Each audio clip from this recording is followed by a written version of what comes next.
The following is rated not safe for work. It contains strong language, adult situations, and lots of spoilers. Discretion is advised. In the criminal justice system, cinematic-based offenses are considered especially heinous. The dedicated attorneys who investigate these villainous films are members of an elite squad known as the Reels of Justice. These are their stories.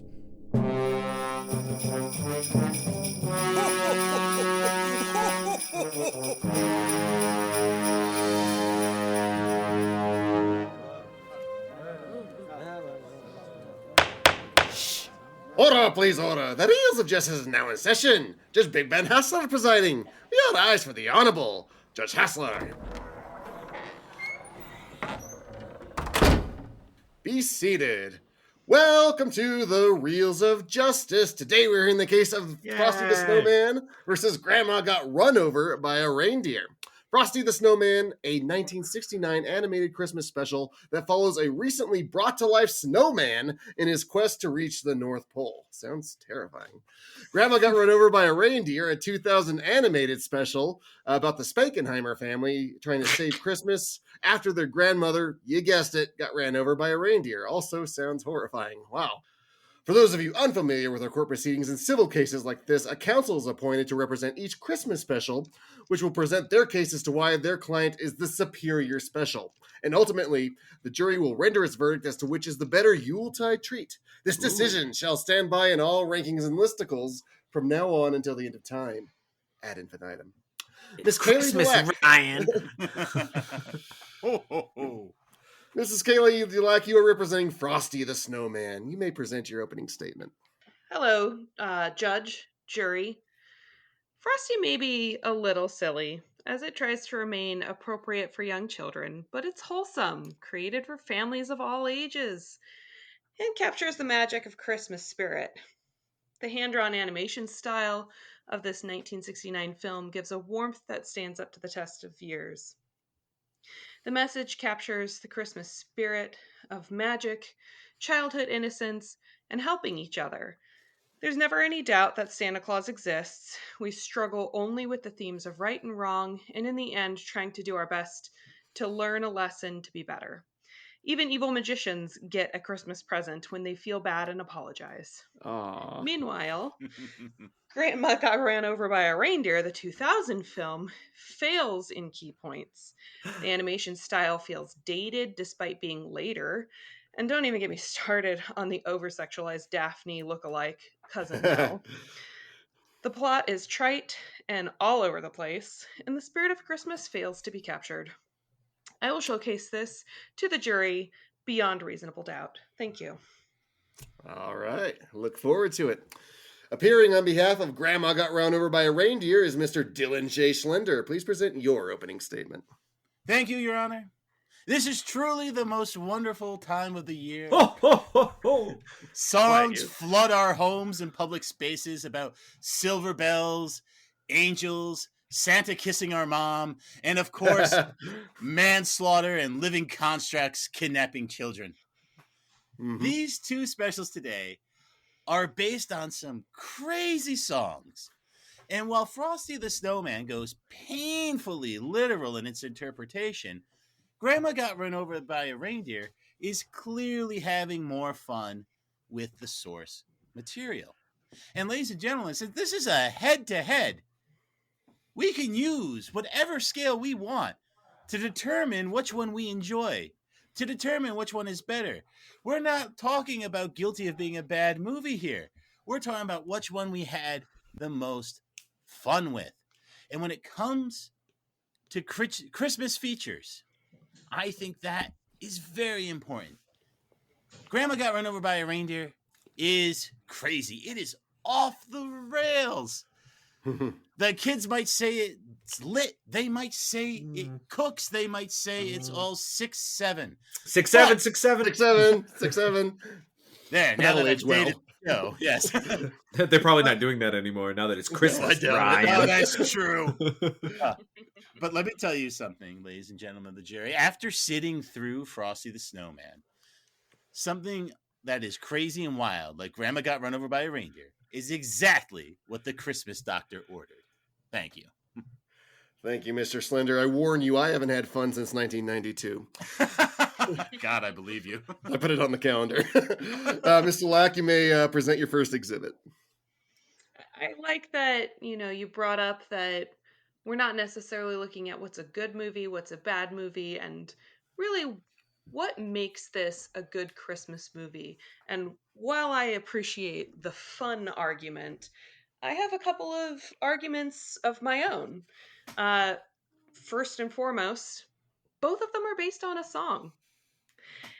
And how do we feel both of them did? The adaptation of the Frosty the Snowman song to the Christmas short was well executed, equally in the background and foreground of the film. The Frosty song and movie are beautifully captured by none other than Jimmy Durante himself, an icon who lends a timeless feel to the narrative. Your objection! You're saying Jimmy Durante's timeless, Your Honor. Come on. Overruled. Jimmy Durante is timeless, Mr. Schlender. I saw It's a Mad, Mad, Mad, Mad World. It's under a big W. You can't get enough of that guy. Oh, my God. All the elements of the song are germane to the actual movie. However, Grandma Got Run Over by a Reindeer, the song is not adapted well, completely ignoring critical elements of the quirky Christmas song, namely that Grandma was drunk and stumbling out into the night against better advice, and the factors that lead to her getting hit and run by Santa's reindeer. She was also supposed to be found at the scene of the crime dead the next morning with footprints on her forehead. While I can understand that it might be a bit dark for a Christmas movie, that is the true nature of the song. Beyond the failure to adequately adapt this song, the creators decided to showcase some more music from this weird Christmas album that also fails to endear or land. I'm not sure a Brazilian Congo song about litigation screams Christmas to you, but it certainly didn't fill me with warm holiday spirit. I swear to God, Your Honor, she is reading my notes and trying to make it sound like bad stuff. Well, we'll let her put a button on it, and then you can come in. Furthermore, the character of Santa between the two movies is stark.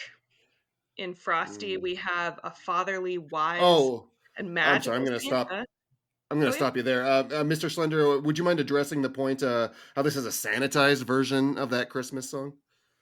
Oh, well, yeah, obviously. So I do think Kaleigh's point is well taken. And as I said in my opening statement, Frosty the Snowman is a very, very literal translation of the song. Whereas what we have with Grandma Got Run Over by a Reindeer, it's a little more fun. They have the challenge here is how do you take a dark comedy song like this and turn it into a fun family special? And I think they hit the nail on the head, because obviously in the song she's drunk when she's going out. You had too much eggnog, but in this one she had too much eggnog because she's like it has an egg allergy, and you forgot your medication to help with the egg allergy. So they think of all these clever, fun ways to work around it. I mean, it's like, and everyone dressed in black, and the sister is wearing dressed like a golf chick. I mean, this is very funny. It's very intentional, and it's a silly way to work around a silly song. Grandma Got Run Over by a Reindeer is not some sacrosanct Christmas song that needs to be honored and venerated. You can have fun with it, you can play with it, and that's exactly what the creators did. But isn't the original song a little fun? Did it need to be it was, but you don't need a dead old woman. That's the whole plot right there. Then the movie's over in 10 minutes. But I could also argue that you could be germane to that song and still find her the next morning without her being actually dead. It could have been implied in the song, but we found her the next morning with this amnesia and we don't know what's happened. But they completely take that away. I mean, if you want to argue about how they could have made the movie, obviously the fact of the matter is the direction the movie goes into, the inciting action is this idea of whether or not they're going to sell the Spankenheimer General Store. And so to facilitate that plot line, which is not in the song, obviously it makes more sense to take Grandma away from the scene. And that's how you're also able to plug in the elements of the song where she would have been dead. In this case, she just happens to be missing. So I do think it is an interesting contrivance to pad out the special, obviously, so we actually have enough to work with. Because let's look at Frosty the Snowman for a second. They go beat for beat and they're literal. And that is literally the whole movie. It is literally Frosty comes to life. He marches to town and he goes to the North Pole. There is just not a lot of transformation. And I know what you're thinking. I don't remember there being a poinsettia melting and scene there in is the original Frosty song. no evil magician. But so which is it, Mr. Slender? No, let me finish because when we're talking, and the song either. Yeah. No, so what my point is with the Frosty stuff and how it's just too literal compared, again, this is a head-to-head, compared to Grandma Got Run Over by a Reindeer. But not only compared to that, but let's look at other Yuletide classics we've talked about in court before, like Rudolph the Red-Nosed Reindeer and Santa Claus is Coming to Town. I mean, there's no Bumble in Rudolph the Red-Nosed Reindeer or Yukon Cornelius or Island of Misfits Toys, but throwing in all that stuff made it very interesting. Santa Claus is Coming to Town has a great villain in the Burgermeister Meisterburger, who I think also did the voice of Santa in Frosty the Snowman. They sound remarkably similar. They did. But, yep. See, I love having Ryan on the show for stuff like this. But that's my point, is like they really stretched out those songs, Rankin Bass. They did not do as much stretching for Frosty by just throwing in an evil magician who doesn't even affect the plot that much. It's just a contrivance for the magic hat to be there. And then, yeah, you could talk about Frosty melting in the poinsettia greenhouse, but then he's immediately reconstituted. There's not enough time for that to sink in. I mean, so when we look at the greats, Rudolph, Santa Claus is Coming to Town, Grandma Got Run Over by a Reindeer, they run with these ideas instead of staying in such a tight little Grandma box. Got Run Over I would by like a to see Reindeer up with those greats. That's the see joke. Mr. Slender's cognitive test. Yeah, Mr. Lack, could you proceed to your next exhibit about Santa Claus? I believe. Yes, yeah. The characters of Santa between the two movies. In Frosty, we have a fatherly, wise, and magical Santa Claus. In Grandma Got Run Over by a Reindeer, Santa's very existence is called into question until he commits crimes against our main character's family. And then his character is called into question, though oddly, people seem to suddenly be fine and just take his existence at face value despite formerly being major plot point that he may or may not exist. Poor Grandma was his victim. Getting kidnapped by Santa instead of brought to the nearest medical facility was absolutely negligent. Objection. And in fact... Objection. He clearly says the North Pole has the best medical care in the world, and it's free. So that's why it is probably north of Canada. So says the person who hit, run, kidnapped. I'm just saying. Clearly fine. She was not in distress. I in fact have to agree that Grandpa must sue the pants off of Santa for not only running Grandma over, but also making an actual best effort to get her medical care and reunited with her family. I don't think so. Her having amnesia is no excuse for not finding her family. How about having an elf put out signs or go door to door in the neighborhood where Santa found her? 0 efforts were made, and this is not a good look on Santa. Mr. Slender, Grandpa's not the only one suing the pants off of Santa. What have you got? All right, so let's go kind of backing up a bit to the original question from the judge, the Santa versus Santa point. I think the Santa we see in Frosty the Snowman, let's face it, it's a bit boring. It's a bit done. We like our Santas to have a little zing to them. Again, look at Santa and Rudolph. He was a real jerk. He barges into.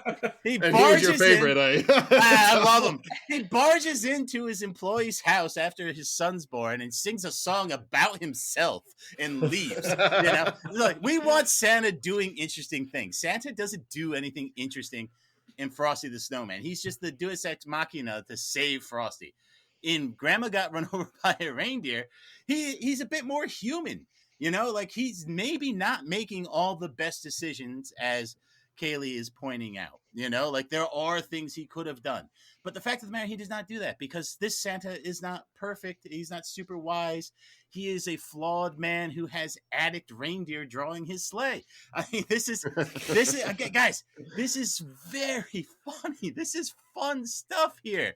You can't watch a movie like Grandma Got Run Over by a Reindeer that's 50 minutes long based on a 3-minute novelty song and expect this to be like a Santa that's going to be held up with the best of them, you're gonna get a Santa with a little zing to him, and the movie is better for it.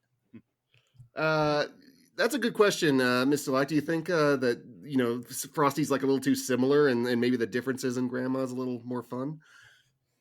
Too similar to what, I guess? Like previous Christmas specials that everyone's used to. Your Rudolph's. Well, it just seems like all of the previous Christmas specials, Santa seems to be quite the dick, is what I'm hearing. But just the one. I personally like Santa to be a nice, warm character who is good at giving you moral lessons without being too heavy-fisted about it.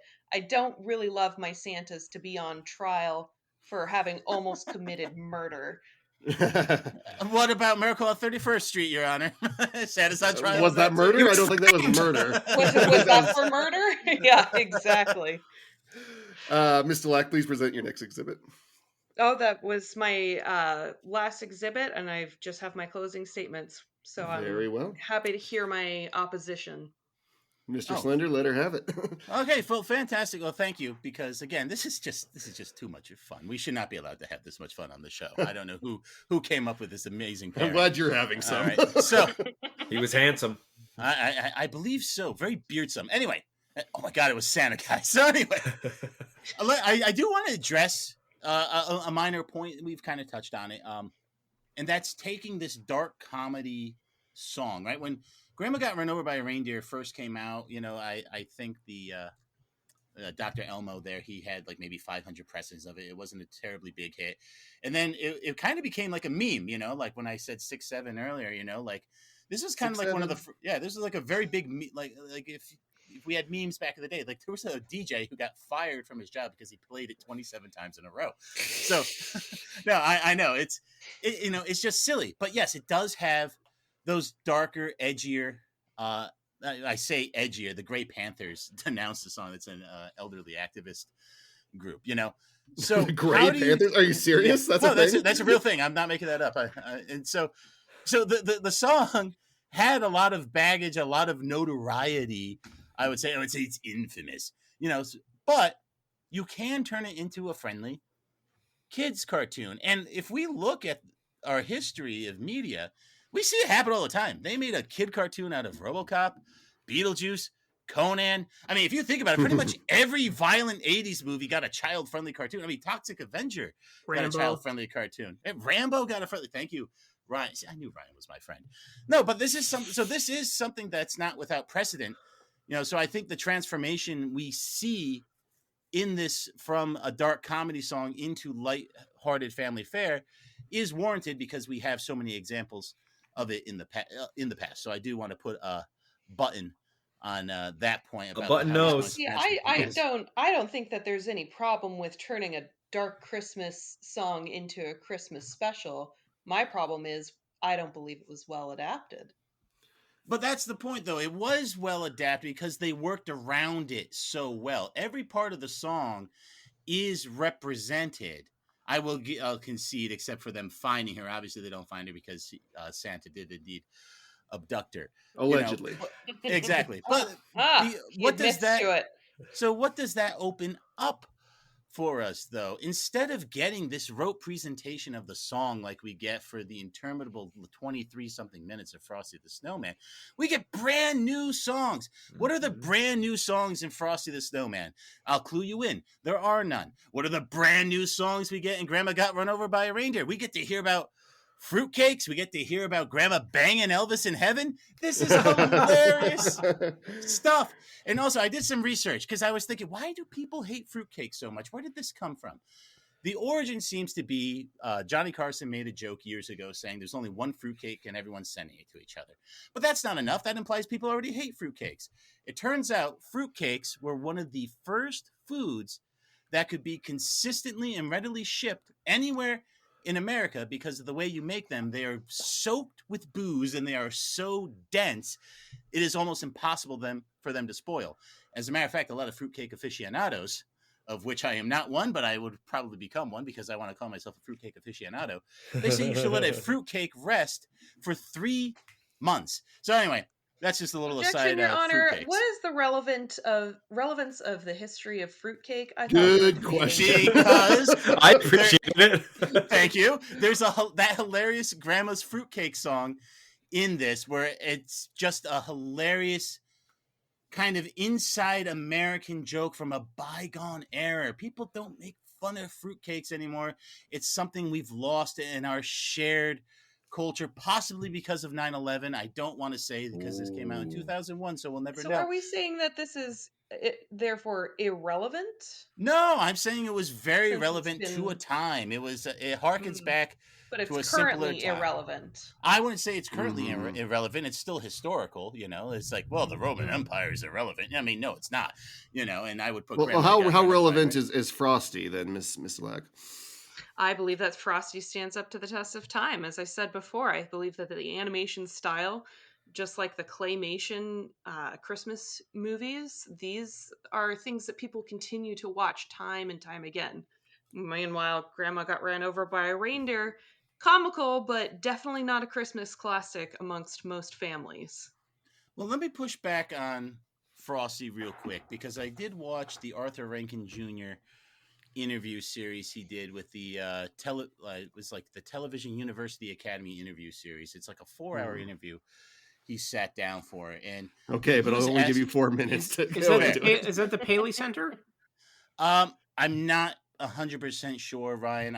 We'll put the link in the show notes, but Arthur Rankin was asked by the interview, and these are very softball interviews. He basically explained Frosty the Snowman, and he said, well, for Frosty the Snowman, we did cell animation because Frosty had too much motion. And then even the softball interviewer pointed out, you did a stop motion snowman for Rudolph. You're capable of doing stop motion snowman. So why didn't they do Frosty in stop motion? And the fact of the matter is, it was just cheaper to do this splotchy cell animation that they did. It does not look that good. I mean, the Charlie Brown special came out before this and looks so much better. Now, granted, that wasn't Rankin Bass, but when you even look at other animated features by Rankin Bass, I mean, they would go on to do like Thundercats, for example, beautiful animation. Yeah, The Hobbit. I mean, take your pick. Almost all of them look better than Frosty the Snowman. I'm postulating that they animated Frosty the Snowman because it was a quicker, easier payday where they're not doing all the stop motion stuff that would have made it a true timeless classic. Now, let's be fair. Let's look at Grandma Got Run Over by a Reindeer. The first film to come out of Phil Roman Studios, one of 2. So why did they animate it the way they did? Because they were on a budget. It was a very bootstrapped project. But here's the thing too. Keep in mind, this is 2000. What was the they're trend? both on a budget. You just established No. But Rankin Bass. I need not argue against it. He's arguing against himself. I'm not arguing against Honor. myself. No. Rankin Bass was already established doing stop motion. They had the money. They chose to go cheap. Grandma Got Run Over by a Reindeer had to do it out of necessity. That's my point, Your Honor. But if we look at the direction 2000 was going in, it was CGI. Right? We had something like Santa versus the Snowman that already came out in 1997. We had colossal misses like the infamous Rap City Street Kids Believe in Santa from 2002. If people don't know about that, you have to look it up. It's probably the single worst Christmas special ever made. They tried the Ninja Turtles one is up there. Oh, no, Ben. This is the mother load. Trust me. Well, actually, neither have been tried in this court, so I think fair enough. But let's say there's a reason it has the reputation it does, and a lot of that has to do with the CGI. So we were in a position where this could have been a CGI mess, but it is still a hand-drawn feature. Well, Mr. Locke, I believe you you had the allegation that Frosty still holds up a bit better animation-wise compared to Grandma, which came out like 30, 40 years later. I do, yeah, actually. I think that the animation style of Frosty, while it's not as iconic as that claymation style that we've seen from Rankin Bass, it still holds up to this day. You can watch that and you don't feel like, oh God, what is this 1950s drama I'm watching? But I did not feel that way about the 2000s film. I thought that the animation style felt clunky and awkward and dated itself and does not seem to be something that you would see today if you were having a hand-drawn animation or if you were trying to go back to a classic animation style. I don't think you're going to see anyone pulling this Scooby-Doo-like style out of their repertoire. Except for all these Scooby-Doo films that come out basically one a year. But other than that, they're entitled. But I think we can all agree that they're better than CGI, right? Well, that was kind of Scooby-Doo has done CGI as well, and that they so have great. too, and they've done puppets. Yes, Scooby-Doo's done everything. We can't argue about Scooby-Doo here. But so I've got one last point, Your Honor, before Please. I rest. And so I do appreciate the fact that we're talking about the animation points and just really put a button on that. Grandma Got Run Over by a Reindeer was out of necessity. Frosty the Snowman was done arguably out of laziness given their back catalog. Again, first feature ever for Phil Roman. Grandma Got Run Over by a Reindeer. This was Rankin Bass's, fifth special. But anyway, I want to talk about Phil Roman, right? Because these pictures, they're all important, right? So we got to look at the great men behind these features. On the one hand, we have Rankin Bass. And on the other hand, my guy, no lightweight he, Phil Roman. While it is true the undisputed kings of Christmas are Rankin and Bass, right behind them, I would argue, the jack of clubs, if you will, Phil Roman. Phil Roman, who is still with us as of this recording and still giving interviews at 94. I know. At 94, we're playing with fire here. So, for the purposes of this trial, it's important to point out that Phil Roman was the lead animator on How the Grinch Stole Christmas. But of course, he would go on to work and produce many, many series that we all love. The Simpsons, King of the Hill. He spearheaded the Garfield animated series, Bobby's World. I mean, so much stuff that is near and dear to our hearts. And of course, not least among them, Grandma Got Run Over by a Reindeer, the year 2000. So I think this is a good opportunity to shine the spotlight on Phil Roman. Let's give him his just dessert. Let's give him his laurels today. Let him beat Rankin and Bass's lousy Frosty the Snowman, right? This is Phil freaking Roman. He's asked nothing of us, but we have the opportunity to give him everything. And I will rest there, Your Honor. Don't you think Roman just deserves something, Mr. Lack, or is this just like another crown in the Rankin Bass, another jewel in the Rankin Bass crown?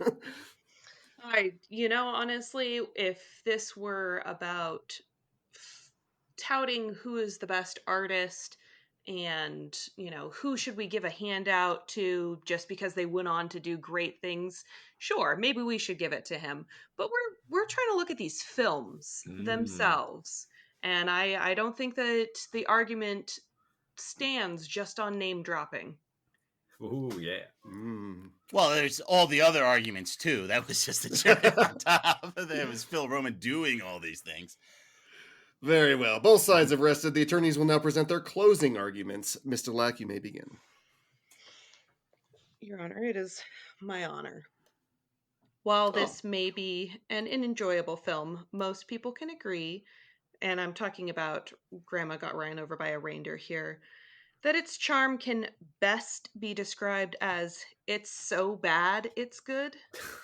With the constant plot muddling, with the trite themes pulled from almost every Christmas movie leading up to this one, the local family-owned store being harassed by big business, questioning if Santa is real, even putting Santa on trial has been done before, as we've pointed out with Miracle.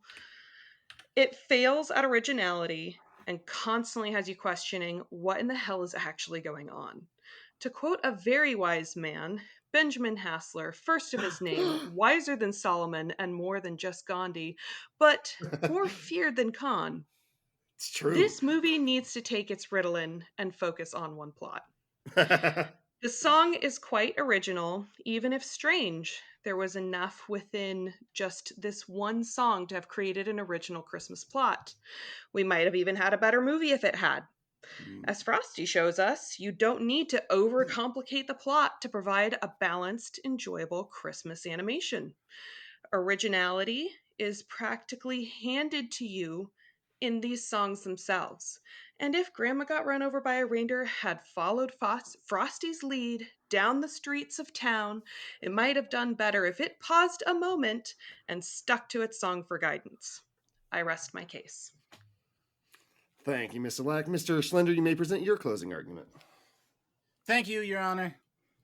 If I may get a little personal, as we know, Grandma Got Ran Over by a Reindeer came out in 2000. And that was a bit of a formative year for men around my age. This was really the last Christmas special directed at us because this was the last Christmas we were kids. So it'll always be special, if for nothing else, for just that reason. But there are many other reasons why it's special, and let's take a look at those. First of all, it's absolutely fun. This is a brilliant, zany movie that is all over the place, that is incredibly self-aware. I mean, this evil corporation is called the Own All Corporation. The guy who owns it is called Mr. Bucks. The evil lawyer is called I Am Slime. All right, the movie does not think it's being more clever than you, or that it's being trite or pap. Okay, it knows exactly what it's doing, and it's inviting you along for the ride. I have to reject the conclusion from my learned opponent. This is not so bad it's good. This is just straight up pure entertainment that would be at home on any Christmas special marathon. So when you go into that jury room, think about the song Frosty the Snowman and how this was a karaoke version we just saw. It's the only song you get in Frosty the Snowman. But then you think about Grandma Got Run Over by a Reindeer. We get that song. We get other original songs. We do have a plot that goes all over the place, but it does wrap up where they eat fruitcake for justice. And so I'm inviting you all to eat this fruitcake for justice. Do we have to eat the fruitcake? I'm afraid so, Maynard. Oh. That was good, but not enough praising of Ben Haslar. But thank you all the same. Thank you all. Members of the jury, Mr. Maynard Bangs, Mr. Big Ben Haslar, and Mr. No Ticket, No Ryan Luis Rodriguez. You have all heard the facts concerning this case. It is now up to you to determine which is the superior special. The bailiff will escort you to the deliberation room to render your verdict. Right this way? You know the way my granny be packing? Those blessed stags better try something and they'll be sorry. Is the bailiff's grandma still with us? We'll have to as of this listen to other recording, episodes and see. yes. She's 94, so we're playing with fire. Blessed. Okay, gentlemen. Grandma Got Run Over by a Reindeer is one of the worst fucking things I've ever seen in my entire life. Don't hold back, Ryan. Jeez. So awful. So... We have lawyers in the other room that are supposed to be on the edge of their seats as we deliberate, and here you are opening with that. It's noxious. It's just, oh my god. I mean, it's animated like an episode of The Magic School Bus. And the fact that it's directed by the man who drew the Grinch's heart growing 3 times its size is amazing. I mean, this is one of the songs they play in The Bad Place, other than Puddle of Mud, She Hates Me, and the Cars for Kids jingle.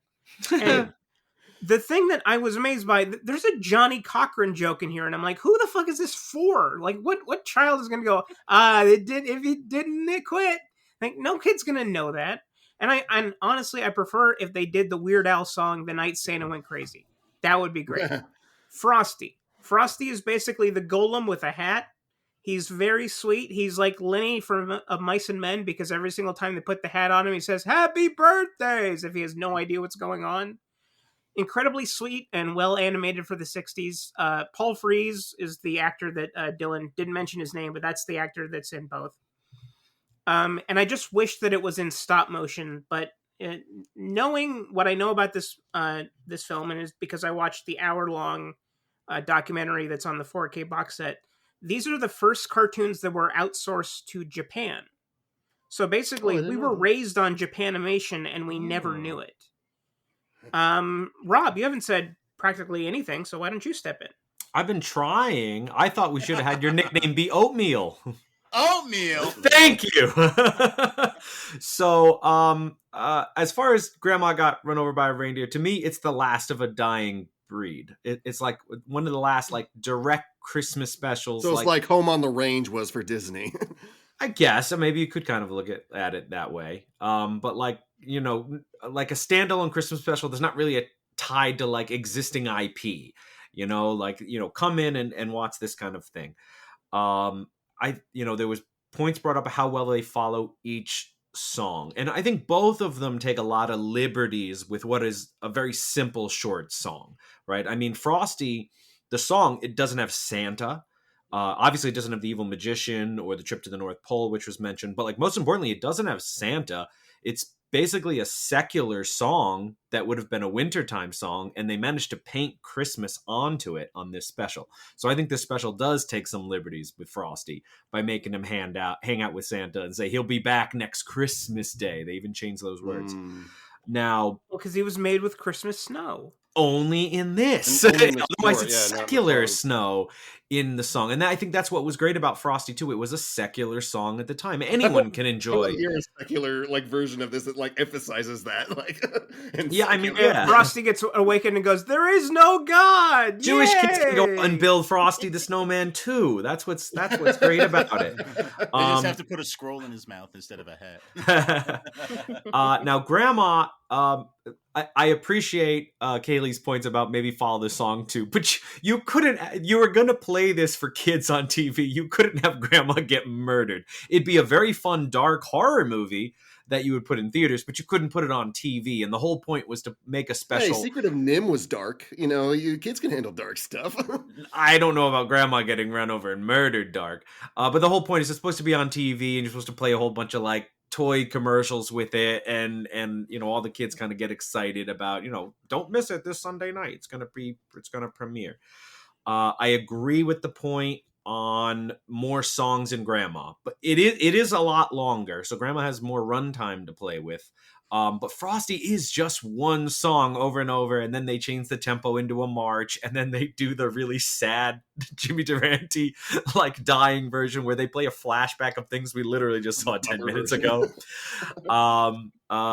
So I like the music in Grandma. They're not all bangers, but the conga line one is. That's been stuck in my head ever since I watched it. Grandma's I can't gonna shake sue it. the pence off the Santa with the lawyer. Yeah, like her. That's hilarious. I can't remember any other songs, but those two. Yeah, those two. The others are more forgettable. So songs to song, I do think Grandma takes it with that. Animation to animation, yeah, Rankin Bass should have made this stop motion. They had the perfect ability to do it, and they do cheap out. So I think that is... Frosty is not up there to me with Rudolph or Santa Claus Coming to Town or Year Without Santa Claus even. I think it's a step lower because of that.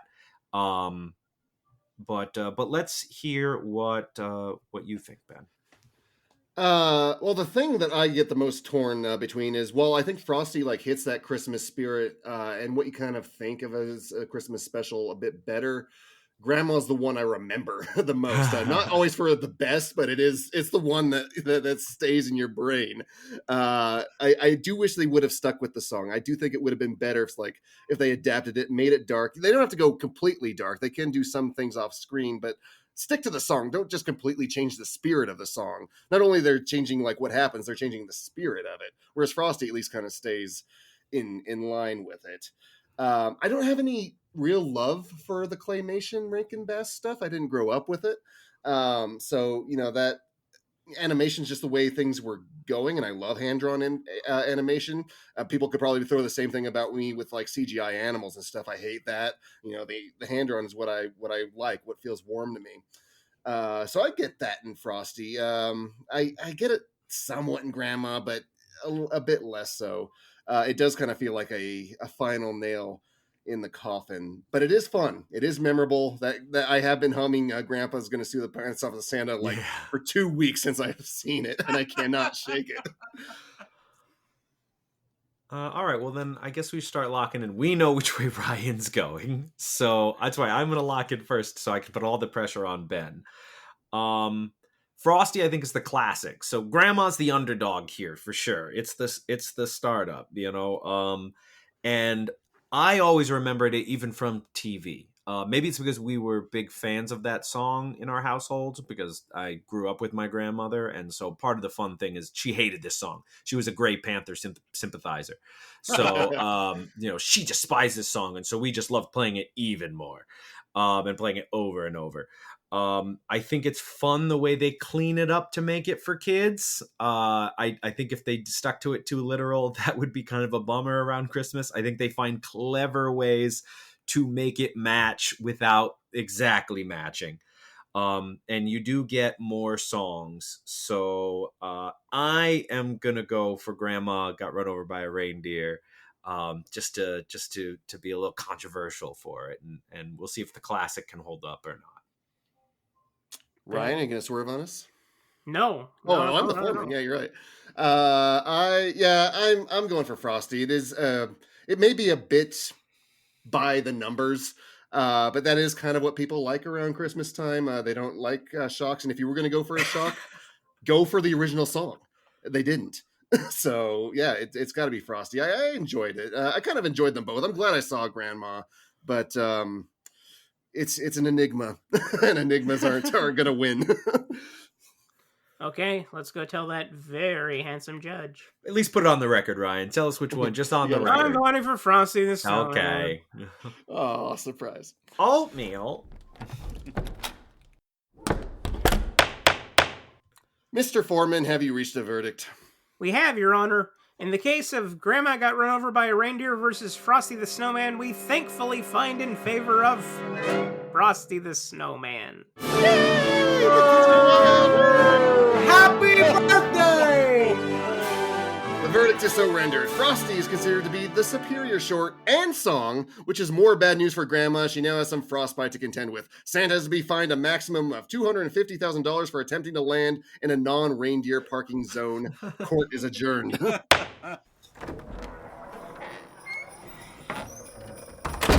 Hey kids, this is Flaky the Snowman, reporting you live from outside the Reels of Justice.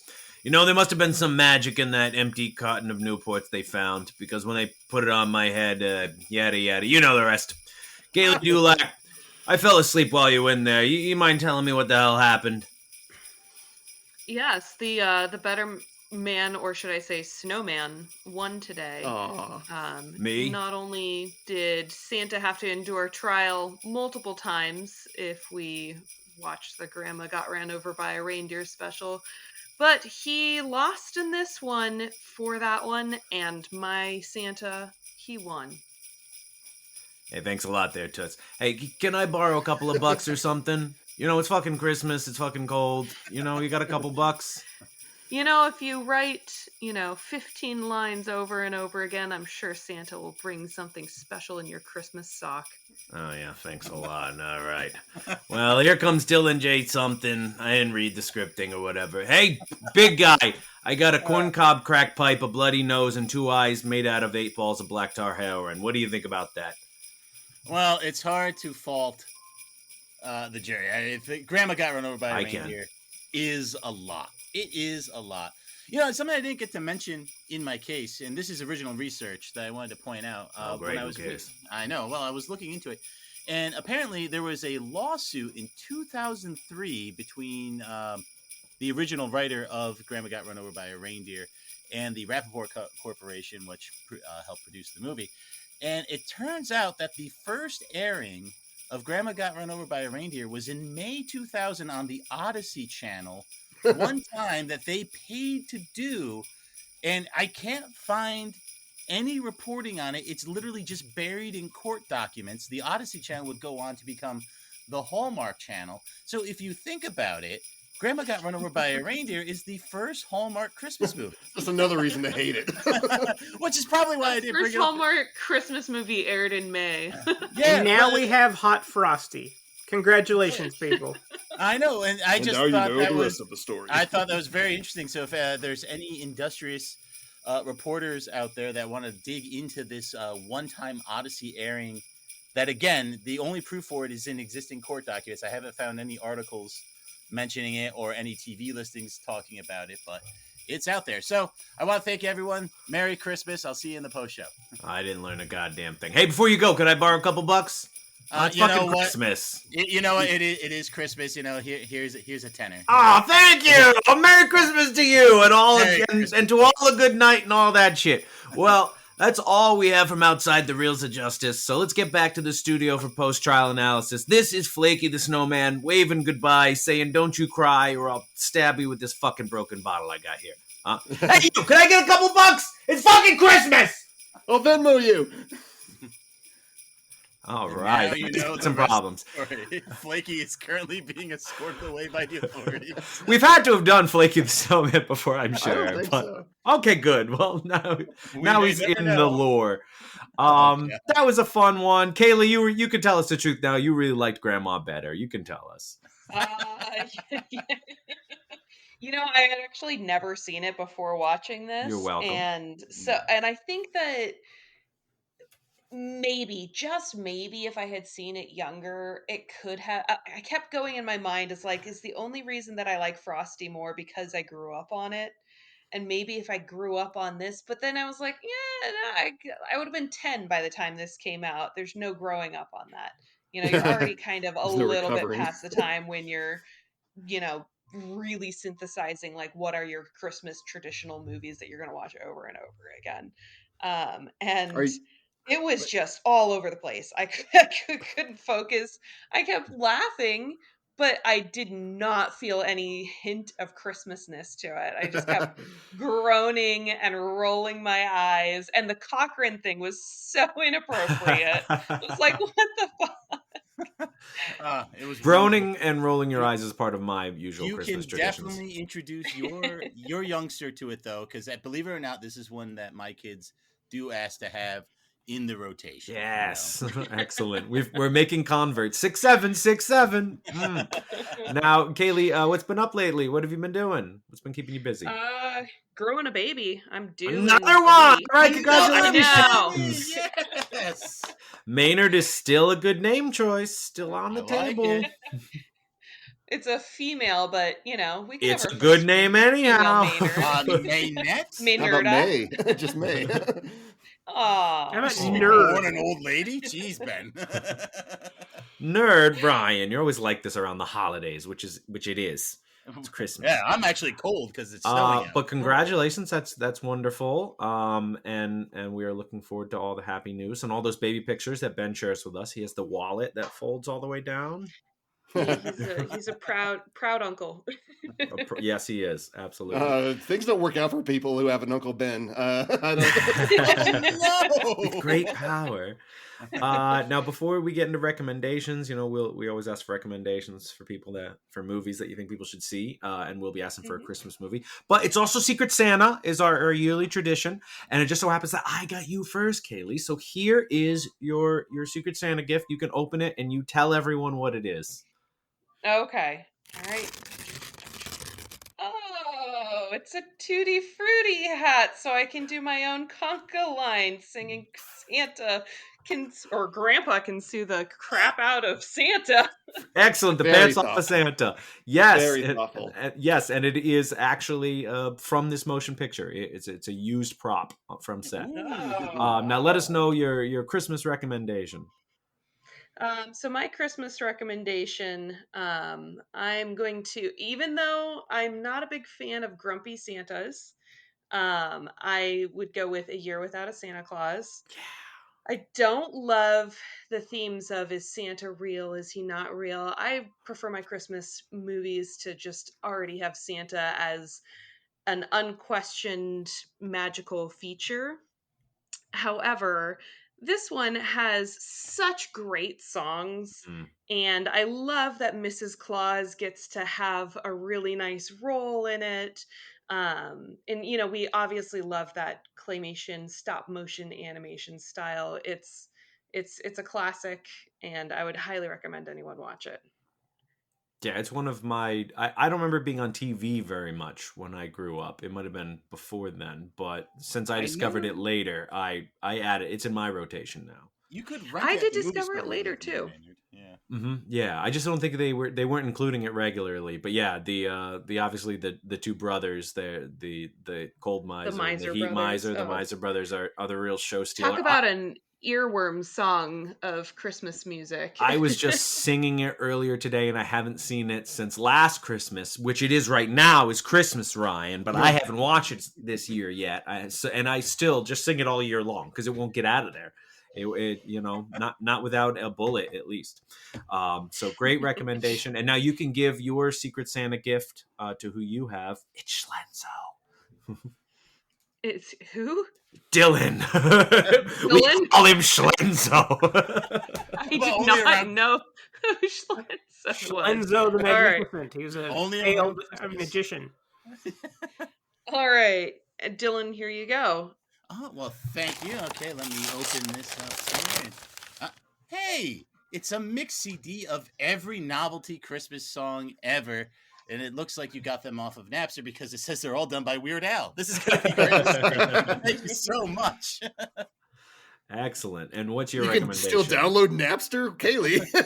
You can around Christmas time, which it is. Ryan. And you can still burn CDs. Around this time of year, which is to say Christmas time, I love visiting the Island of Misfit Christmas Specials, which is maintained and hosted on platypuscomics.com. And I will often mine them for a nugget of holly jolly joy, and this year is no exception. The special may be obscure, but I assure you the characters involved are not, and it is a Flintstones Family Christmas from 1993. This takes place late in the original Flintstones canon. Pebbles and Bam Bam are grown up, married, and have twins. Apparently, all those events were covered in unrelated non-Christmas specials. And in this one, Fred is getting excited to host his grandkids for Christmas. When, as happens in Bedrock apparently, he's mugged at gunpoint. I'm not sure if there has ever been guns in the Flintstones before or since, but hey, it was the 90s, baby. Turns out the mugger was just a troubled kid. So Fred takes him under his wing and they bond. And that is really it. It is exactly the kind of wonderful 90s pap you would love to see squeezed into an animated special marathon that you are forced to watch because you are too sick to travel for Christmas. I think it's only streaming on Apple Plus, and you have to pay like $5 for it. So don't do that. It's probably on YouTube if you dig hard enough.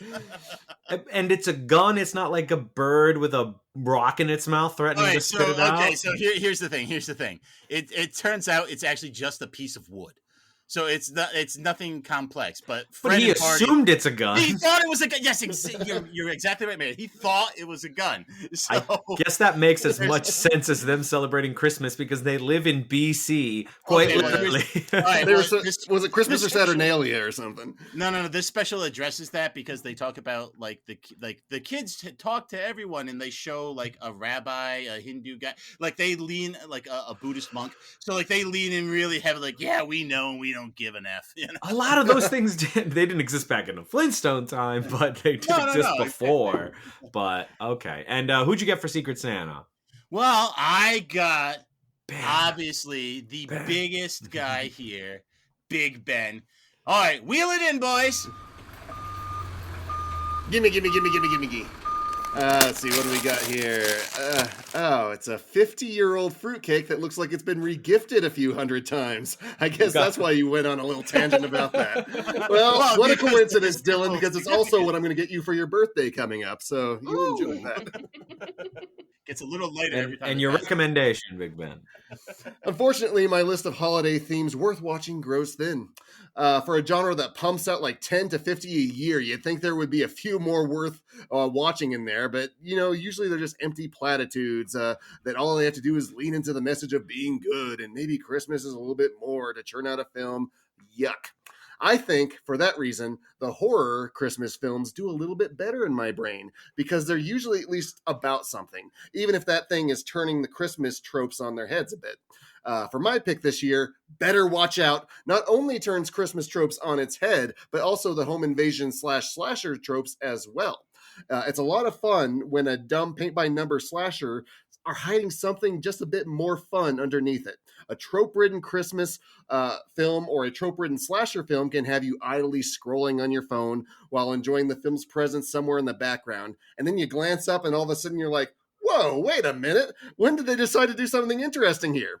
I don't want to spoil what that is. Suffice to say, I really do enjoy the performances here by the two leads and the surprises that come as the master plan unfolds. It's difficult to review a film when everything you like about it is steeped in spoilers, so consider it a Christmas present wrapped in familiar paper that you'll have to unwrap to see what it's all about. And who did I get? It's Ryan. Here you go, sir. Enjoy. Oh, okay. Here, let me see. Crinkle, crinkle, crinkle, crinkle. Why does Ryan's is the only gift that makes that sound? Oh my God! It's Cate Blanchett's unwashed wardrobe from The Aviator. Oh, thank you, Ben. Where does Ben keep finding these? We can't say.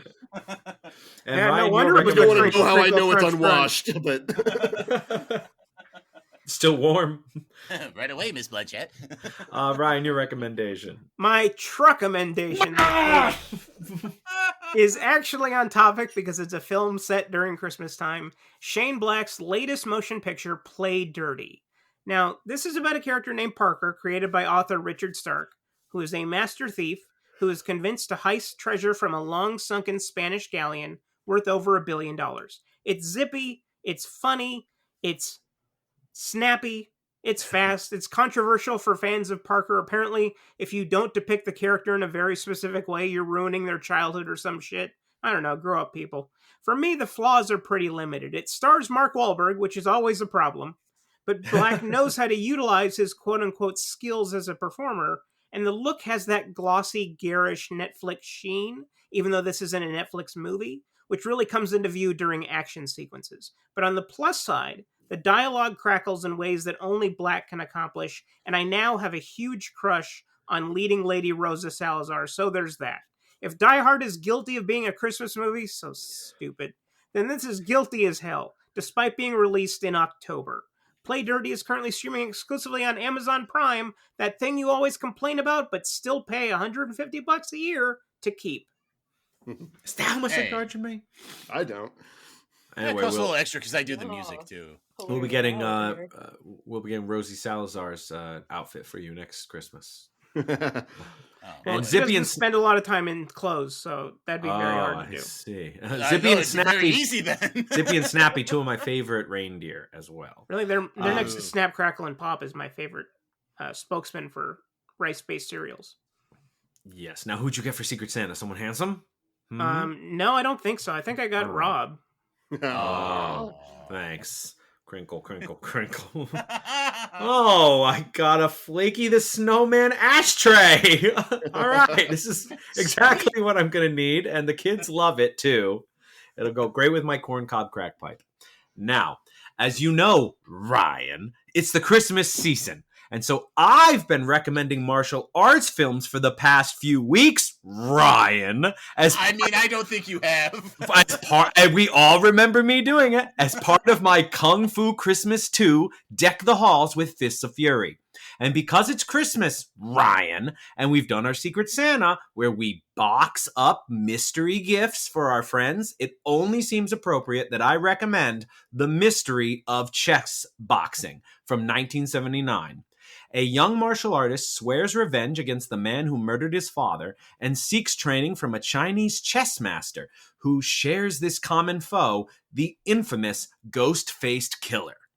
Obviously most notable for inspiring the name of Schlenzo D's favorite member of the Wu-Tang Clan, I was surprised to find it was not a Shaw Brothers production, instead being done by Honghua International, a competing concern, and seemingly more limited in budget.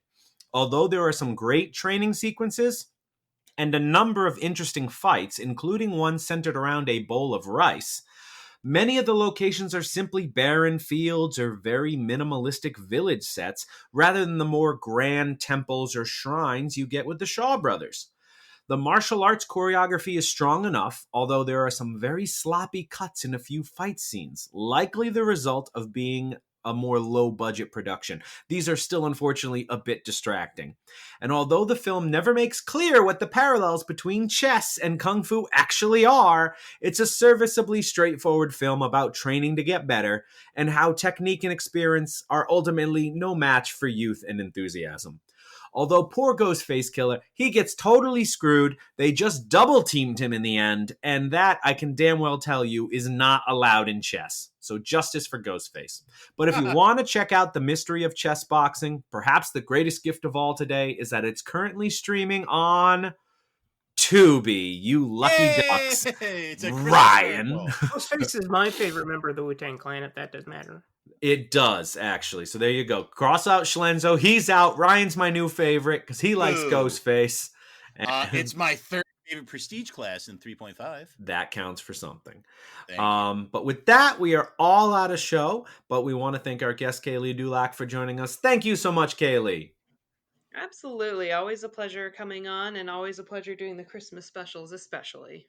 Absolutely. That's our yearly tradition. We have you on. You have a baby, we do a Christmas special. Exactly. Like clockwork. And we'll have you back next year with another baby, and we hope everyone will join us as well. Not if you don't want to, it's okay. You have our permission. You're contractually obligated now. Well, we hope everyone will join us as well as the reels of justice keep turning.